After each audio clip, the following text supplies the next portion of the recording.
Kaj se dogaja z napovedano zdravstveno reformo? Se bo po tragičnem dogodku Izoli kaj spremenilo? Bo moral zaradi dolgih čakalnih vrst še kdo umreti? Na ta vprašanja je na današnji izredni tiskovni konferenci odgovarjala ministrica Milojka Kolar Celarc. Ja, gledajte, dogovorili smo se, da gre naš predsednik vlade v Nemčijo in pripelje gorskega zdravnika, ker problem čakalnih vrst pri nas lahko rešita.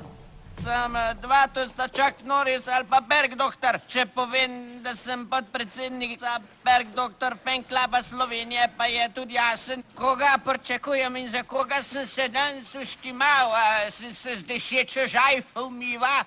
Predsednik vlade je upošteval predlog ministrice in se medtem srečal z nemško kanclerko Angelo Merkel. Na obisku, ki ni trajal več kot pol minute, sta uredila vse potrebno za prestop Bergdoktorja z nemških hribov v Slovenske gore. Da ja. Dobar dan želim. Ja, hallo, Herr Zehrer, haben Sie hier Geschäft zu machen? Seveda. A bi se dal Bergdoktor dobiti? Ja, aber natürlich, Bergdoktor, ja doch, geh mal rein jetzt. Ja. Also hier ist der Bergmanager.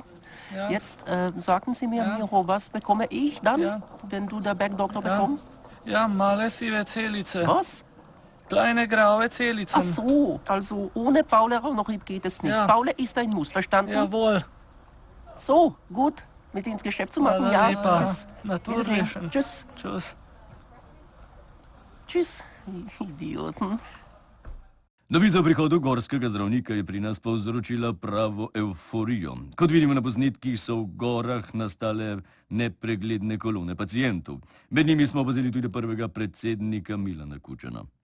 Jaz sem bil tukaj v vrsti med prvimi v ambulanti danes. Prišel sem zaradi sebe. Vsi pravijo, da bo Bergdoktor vsak trenutek tukaj, zato predlagam vsi, ki so utrujeni od sonca, en kozarček vode, malo senčke, pa malo svežega zraka, kajti danes so dovoljene vrste, jutri bo slabo vreme.